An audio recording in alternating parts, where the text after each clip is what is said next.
हे guys, welcome back once again. Guys, आज हम बात करेंगे नेगेटिव कमेंट्स के बारे में। गाइज, मैंने अभी कुछ दिन पहले एक वीडियो बनाई थी। हाँ, मैं भी हेटर हूँ और तुम्हारे लालच ने मुझे हेटर बनाया, समझी पंचू नागिन। तो भाई, उसके जो सपोर्टर्स है, ब्रेनलेस है, जो जिन्हें मैं ब्रेनलेस कीड़ा बोलती हूँ, उन्होंने वो वीडियो देखा या सिर्फ देखा ही नहीं एक्चुअली वो वीडियो, बस उसका टाइटल पढ़ के जो मुझे नेगेटिव कमेंट पड़े हैं, मेरे कमेंट में क्या नेगेटिव कमेंट्स भरे हैं। गाइस, जाके देखो आप उस वीडियो को, सारे कमेंट्स पढ़ना उसके नेगेटिव कमेंट्स। बोलते हैं तेरे घर में बेटा नहीं है क्या? अगर तेरा बेटे का साथ ऐसा हो, तेरे बेटे का एक्सीडेंट हो जाए और तेरी बहू तेरे साथ ऐसा करे, फिर क्या करेगी तू? तो मैं उनको बता दूं, मेरे घर में बेटा भी है और बेटी भी है, पर मैं सपना की सास की तरह सेल्फिश नहीं हूं कि मैं सिर्फ बेटों के बारे में सोचूं। मैं अपनी बेटी के बारे में भी सोचूंगी और मैं शायद बेटी के बारे में ही सोच के सपना के समर्थन में खड़ी हुई हूं, क्योंकि मुझे लगा यार उस बच्ची के साथ गलत हो रहा है, बहुत गलत हो रहा है।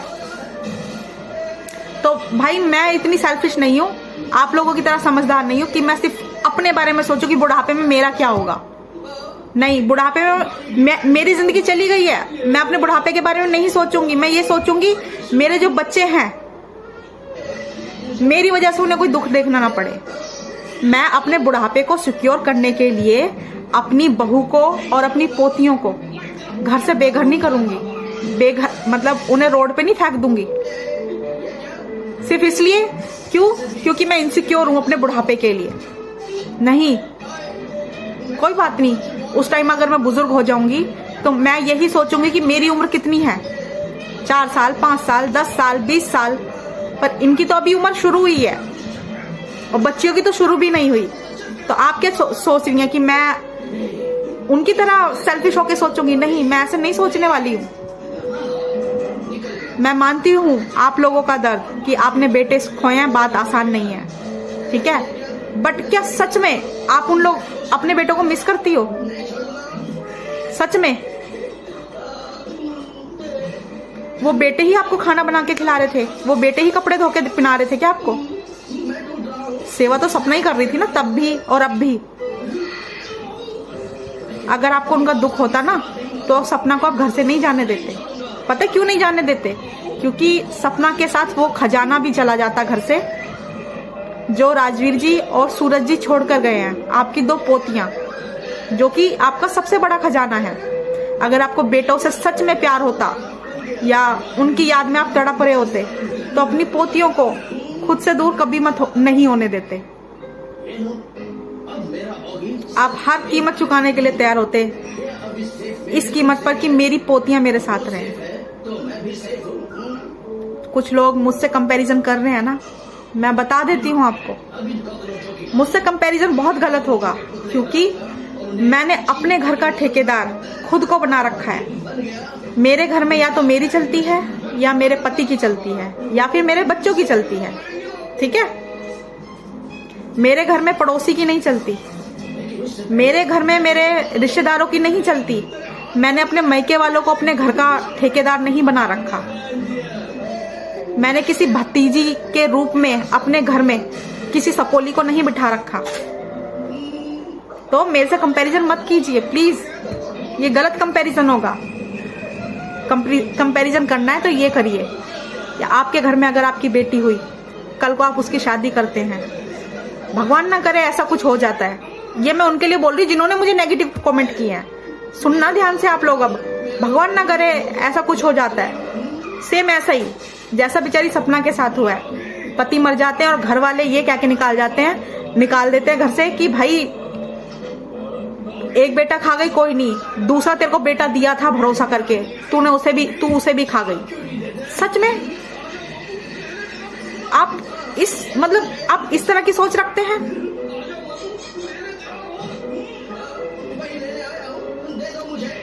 सपना तो उस टाइम ससुराल में थी ही नहीं, अपने मायके में थी, है ना।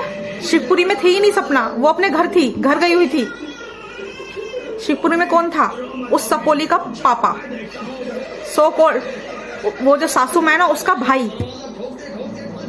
आपको कुछ भी सस्पिशियस नहीं लगता, बिल्कुल भी मतलब डाउट नहीं होता इन सब चीजों पे? तो मेरे से कंपैरिजन मत करना। मैं ऐसी औरत बिल्कुल नहीं हूं, मैं बहुत समझदार औरत हूं। मुझे पता है किसको कहाँ कितनी जगह देनी है, घर में कितनी जगह देनी है, दिल में किसको कितनी जगह देनी है।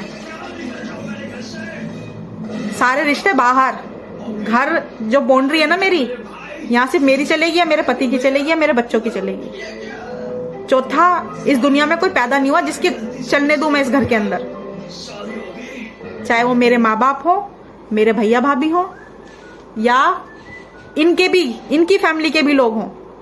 नहीं, मेरा घर है तो यहाँ सिर्फ मैं और मेरे बच्चों के अधिकार हैं। तो मैंने सरकारी घर नहीं बना रखा अपने घर को, मैंने किसी को ठेका नहीं दिया अपने मायके वालों को कि आओ चौधरीगिरी करो मेरे घर के अंदर आके। तो मेरे से कंपैरिजन मत करना बस।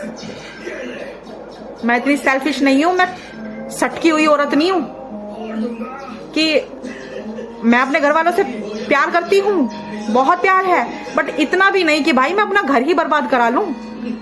अपने पीहर वालों को करोड़पति बनाने के चक्कर में अपने बच्चों की बलि दे दूं, अपने बेटों की बलि दे दूं, अपनी पोतियों की, अपनी बहू की बलि दे दूं। मैं नहीं हूं भाई ऐसी। मैं इस मामले में बहुत समझदार हूं, सियाणी भी हूं। जो मेरा है वो सिर्फ और सिर्फ मेरे बच्चों का है। सपोली के सपोर्टर्स सपना को फ्लफी बोलते हैं, डायन बोलते हैं, मैडम जी बोलते हैं। आप तो बहुत सभ्य भाषा का इस्तेमाल करते हैं ना, जो आप सपना के सपोर्टर से उम्मीद करते हैं कि भाई उस सपोली के लिए इस तरह की लैंग्वेज क्यों बोलते हैं। क्यों ना बोले भाई, आप जब तक बोलोगे ना तो इधर से भी तब तक आवाज आएगी। आप इज्जत देना शुरू कर दो सपना को, सपना की अच्छी चीज में से भी बुराइयां निकालनी छोड़ दो, तो शायद उसका पीछा छोड़ दें हम। गाइस, उनमें एक कमेंट ऐसा भी था कि आ गई है यहाँ पे कुत्ते की तरह भौंक रही है, और उन्होंने तो अपना बेटा, एक बेटा खोने के बाद भी दूसरा बेटा सौंप दिया उसको। क्यों सौंप दिया भाई? कुछ लालच रहा होगा, पता है। चला गया बेटा, कम उम्र में विधवा हो गई है बहू, जाएगी तो बहुत कुछ लेके जाएगी साथ में, है ना। चैनल वैनल, जब तो नया नया ग्रो हुआ था ना सब कुछ, बहुत कुछ चला जाएगा। तब भी अपना ही फायदा देखा, अब भी अपना फायदा देख रहे हो यार। मैंने औरतें बहुत देखी, बट ऐसी औरत नहीं देखी जो भाई अपने पीहर के चक्कर में बुढ़ापे में भी अपने पीहर पक्ष की तरफ ऐसे मरती है कि मतलब अपना घर तबाह हो जाए, बर्बाद हो जाए, कोई फर्क नहीं पड़ता। बहुत औरतें तो बहुत है ऐसी जो अपने पीहर के चक्कर में अपना पूरा घर खराब कर देती हैं, पर ऐसी भी नहीं है यार। अपने बच्चों के लिए तो हर औरत मरती है, हर औरत। जब बात बच्चों की आती है ना, वो देखती नहीं है फिर कि पीहर वाले हैं, ससुराल वाले हैं, वो सबको साइड कर देती है, पीछे हटो, पहले मेरे बच्चे हैं। बट यहाँ अलग ही रोल है, यहाँ भाई सब हट जाओ, सब साइड में जाओ, यहाँ पहले मेरे पीहर वाले हैं, है ना। तो नेगेटिव कमेंट वालों, आप गधा भी बोलोगे सबको, आप कुत्ता भी बोलोगे सबको, आप फ्लपी भी बोलोगे, डायन भी बोलोगे, चुड़ैल भी बोलोगे, और भी ना जाने क्या क्या बोलोगे, बट अपने लिए रिस्पेक्ट मांगते हो। मुफ्त मिलती है क्या रिस्पेक्ट? ऐसी थोड़ी ना मिल जाती है, कर्म करने पड़ते हैं। अभी एक दीदी है, पूनम दीदी है, मेरे चैनल को ज्वाइन किया, उन्होंने सब्सक्राइब किया हुआ है। उन्होंने मुझसे बोला कि सब भगवान पे छोड़ दो, ठीक है, कि भगवान इनका अपने आप साफ करेंगे, आप क्यों लड़ रहे हो, आप मत बोलो, आप मत करो ऐसे, ठीक है। मैंने उन्हें ड्यू रिस्पेक्ट बोला, दीदी मैं आपकी भावनाओं का सम्मान करती हूँ और मैं आगे से ध्यान रखूंगी कि मैं इस तरह की लैंग्वेज ना यूज करूँ। बट जो मुझे कुत्ता बोल रहे हैं कि कुत्ते की तरह भौंक रही है, तेरा बेटा मर जाएगा तो क्या होगा, तो मतलब वो हमेशा एक ही तरफा की चीज सोचते हैं। मेरी तो बेटी भी है ना, मुझे तो बेटी के बारे में भी सोचना है कि कल को मेरी बेटी के साथ ऐसा हुआ, किसने धक्के मार के घर से बाहर निकाल दिया। भगवान ना करे ऐसा हो कि उसका पति उसका साथ छोड़े, है ना, और उसको और उसकी बेटियों को ये कह के निकाल दिया कि भाई वो रहने लायक नहीं है। उसे जाना था, आजादी चाहिए थी।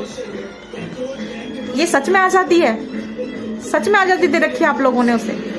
हाँ, वो कोई कपड़ा पहन ले तो आप लोगों को मिर्चियां लग जाती हैं, आपको हार्ट अटैक, दौरे पड़ जाते हैं।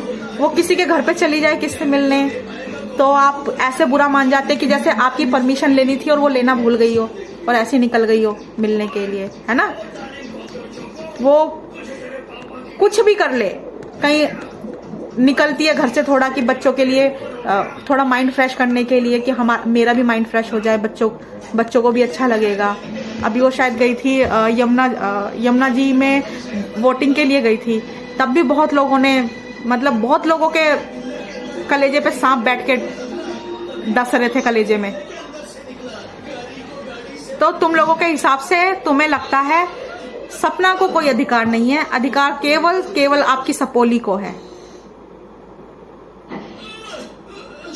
दीदी पूनम दीदी मैंने पूरी कोशिश की कि मैं अब यूजिंग वर्ड या फिर कुछ ऐसा वर्ड यूज ना करूं कि जो सभ्य लोग होते हैं उनको सुनने में दिक्कत हो, बट मैं क्या करूं? अगर सब कुछ भगवान पे छोड़ दूंगी ना, मैं सब कुछ भगवान पे छोड़ दूंगी तो भगवान कहेंगे कि मैंने तेरे पे छोड़ रखा है क्या? सब कुछ का ठेका मैंने थोड़ा ले रखा है? तुम्हें भी तो मैंने दिमाग दिया है, जबान दी है, इंसान का शरीर दिया है। यानी सॉरी दीदी, मैं आपको ये रिप्लाई दे रही हूं, मैं नहीं बन सकती भीष्म पितामह। मैं हर चीज ईश्वर पे नहीं छोड़ सकती। अगर मैंने हर चीज ईश्वर पे छोड़ी ना तो फिर एक महायुद्ध होगा, फिर से महाभारत, है ना। अगर शायद भीष्म पितामह विरोध करते उस दिन तो महाभारत जैसी कोई घटना घटित नहीं होती सॉरी। तो हर जगह पर भगवान पे नहीं छोड़ी जाती सारी चीजें, कुछ चीजें खुद को भी करनी पड़ती हैं। और समाज बना ही इसलिए होता है कि जो गलत चीजें हो रही हैं उनको क्रिटिसाइज करके, और जो सही चीजें हो रही हैं उनका बखान करके, उद्धान करके उनको बढ़ाया जाए। अगर गलत का कोई भी विरोध नहीं करेगा ना तो फिर लोगों को लगेगा कि गलत भी सही लगने लगेगा। जो मुझसे पूछ रहे थे तेरे घर में बेटा नहीं है, अब मैं उनसे पूछ रही हूँ कि भाई तुम्हारे घर में बेटी नहीं है क्या? शायद इसलिए ऐसा बोल रहे हो। और जो मुझसे बोल रहे हैं ना शर्म करो, डरो भगवान से, भगवान सिर्फ मुझे ही नहीं देख रहे, भगवान तो आपको भी देख रहे हैं और आपके उस ठरकी बुड्ढे को भी देख रहे होंगे ना। वो बुजुर्ग हैं इसका मतलब ये नहीं है कि मतलब उन्हें इस चीज का एक बेनिफिट मिल जाएगा। अगर वो कुछ गलत करेंगे ना तो उन्हें सुनना पड़ेगा। अभी पड़ोसी का भी एक और वीडियो आया, जो चीजें अंकल जी को क्लियर करनी चाहिए ना वो कौन कर रहा है? पड़ोसी महाराज। वो कह रहा है कि भाई, वो पड़ोसी बोल रहा है राजवीर भाई की मौत के बाद जो मुआवजा मिला उससे वो विला खरीदने की बात कर रहे थे। वो कह रहे थे अपनी पोतियों को ही देंगे वो विला उस टाइम, ठीक है। बट आपने क्या जनता को, ऑडियंस को मूर्ख समझ रखा है? ऐसे मुंह से कहने देने से कोई चीज आपकी नहीं हो जाती है। प्रॉपर्टीज ऐसे नहीं मिल जाती हैं, बकायदा उन रजिस्ट्री होती है उनकी, या फिर विल बनती है जिसके नाम की वो होती है। अंकल जी ने बस ऑनलाइन आके बोल दिया कि हाँ भाई मैं उस मुआवजे से एक विला खरीदूंगा और वो मैं अपनी पोतियों को दे दूंगा। तो ऐसे नहीं होता है, उसका एक बकायदा एक लीगली प्रोसेस होता है। आप जिसको देना चाहते हैं और जिसके लिए है वो चीज, या तो उसकी विल बनती है या फिर उसी के नाम की रजिस्ट्री होती है जिसको आप दे रहे हो।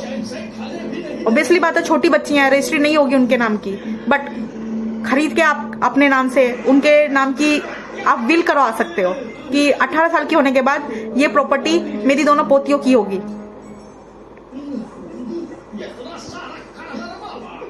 आप लोग किस तरह के इंसान हैं? आप उस सपोली को, बाहर की आई हुई बच्ची को सब कुछ देने के लिए तैयार हैं, राजी हैं, लेकिन जो आपके 2 बेटों की एक अर्धांगिनी है आप उसे कुछ नहीं देना चाहते हैं। अगर वो लड़की इतनी लालची होती ना तुम्हारे पास कुछ छोड़ती ही नहीं। कानूनी तौर पे वो इतनी मजबूत है, इतनी सक्षम है ना, वो आपके पास चवन्नी तक नहीं छोड़ेगी, बट वो ऐसा नहीं कर रही है। यहाँ तो उसके उसके संस्कार तो देखो आप। और हाँ, लास्ट में एक बात और, ये मत सोचना मैं आप लोगों के नेगेटिव कमेंट से चुपचाप बैठ जाऊंगी या अपनी राह बदल लूंगी, अपनी मंजिल बदल लूंगी। नहीं, अब तुम्हारे इन नेगेटिव कमेंट से मुझे पता चल गया है तुम्हें इस चीज से बहुत प्रॉब्लम हो रही है कि मैं बोल रही हूँ, तो अब तो मैं और बढ़ चढ़ के बोलने वाली हूँ, ठीक है? तो ये मत सोचना मैं उनमें से उनकी दब के और डर के बैठ जाती हूँ। नहीं, जब मुझे कोई पॉक करता है ना किसी चीज के लिए, तो मुझे समझ आ जाता है, अच्छा इससे फर्क पड़ रहा है सामने वाले को, फिर मैंने को वही चीज करनी होती है, क्योंकि मुझे समझ आ चुका है कि सामने वाले को इस चीज से फर्क पड़ता है, तो उसी चीज से फर्क पड़वाओ ना जिस चीज से पड़ता है। करो नेगेटिव कमेंट्स, करो, भर भर के करो। तुम्हें मैं फिर धोती हूँ बगैर साबुन के, अपने शब्दों से कैसे धोऊंगी देखते रहना। और जो भी दबी हुई है ना, उन्हें कैसे खोद खोद के निकालती हूँ, ना कानों से धुआं निकाल दूं बच्चों तुम्हारे। और तुम्हारी वो सपोली, उसके नाम, तुम उसको, सपना को तुमने इतने सारे नामों से संबोधित किया हुआ है ना, जो तुम्हें बहुत अच्छे लगते हैं। अब तुम अपनी सपोली के नाम सुनते जाओ, सपोली, डायन, चुड़ैल, लोमड़ी, दीमक, शातिर बिल्ली,